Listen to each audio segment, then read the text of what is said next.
ഈശ്വരശിയായി സ്തുതിയായിരിക്കട്ടെ. ഈശ്വരശിയായി സ്തുതിയായിരിക്കട്ടെ. ഇന്ന് ഞാൻ നിങ്ങളോട് പറയാൻ ഉദ്ദേശിക്കുന്നത് ദൈവസ്നേഹത്തെ കുറിച്ചാണ്. ആദിമകാലം മുതലേ തന്നെ മനുഷ്യൻ ദൈവത്തെ അന്വേഷിച്ചുകൊണ്ടേയിരുന്നു. പക്ഷെ അവന് പെട്ടെന്നൊന്നും കണ്ടെത്താൻ പറ്റിയില്ല. അതുകൊണ്ട് അവൻ പ്രപഞ്ച ശക്തികളെ സ്നേഹിക്കാൻ തുടങ്ങി. അവൻ സൂര്യനെ, ചന്ദ്രനെ, നക്ഷത്രങ്ങളെ സ്നേഹിച്ചു തുടങ്ങി. പക്ഷെ അതിൽ നിന്നൊന്നും അവന് മാനസികമായ സമാധാനമോ ആത്മാർത്ഥമായ ദൈവസ്നേഹമോ ഒന്നും ലഭിച്ചില്ല. വീണ്ടും അവൻ അന്വേഷിച്ചു തുടങ്ങി. എന്നിട്ട് അവന് കിട്ടിയില്ല. അങ്ങനെ അവൻ നമ്മളൊരു പാട്ട് കേട്ടിട്ടുണ്ട്, ഈശ്വരനെ തേടി ഞാൻ നടന്നു, അവിടെയുമില്ലിവിടെയുമില്ല ഈശ്വരൻ. ഇല്ലേ, കേട്ടല്ലേ? ആരും കേട്ടില്ല? ആ, അന്ന് ഞങ്ങളൊക്കെ ചെറുപ്പത്തെ പഠിക്കുന്ന ഈ പാട്ടൊക്കെ ഞങ്ങൾ എന്ത് പാട്ട് പഠിക്കുമായിരുന്നു.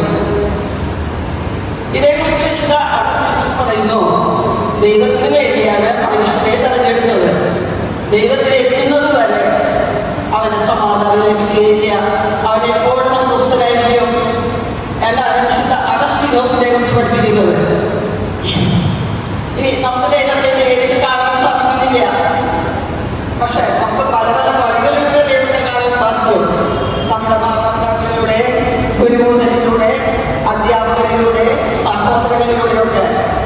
അപ്പോ മാതാപിതാക്കളെ സ്നേഹിച്ച് അവര് പറഞ്ഞതനുസരിക്കുമ്പോൾ നാം ദൈവത്തെ സ്നേഹിക്കുന്നു.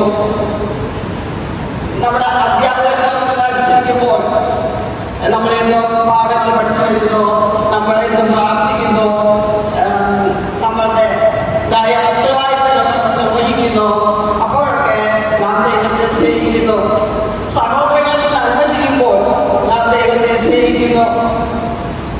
ഇത് പറയുമ്പോഴാണ് ഞാനൊരു ചെറിയ അനുഭവം കൂടി നിങ്ങളോട് പറയുകയാണ്.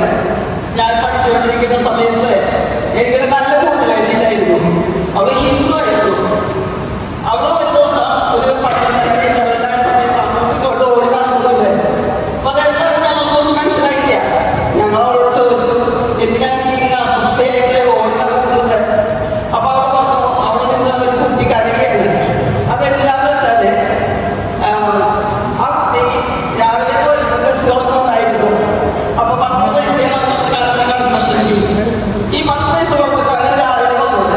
അപ്പൊ ഇനി 10 പൈസയും കൂടി അവളുടെ കയ്യിലുള്ളൂ തിരിച്ചു വീട്ടിൽ പോവാൻ. പക്ഷെ വൈകുന്നേരമായിട്ടും ബസ് സമരം വന്നു. അപ്പൊ അവൾക്ക് ബസ് കിട്ടില്ല.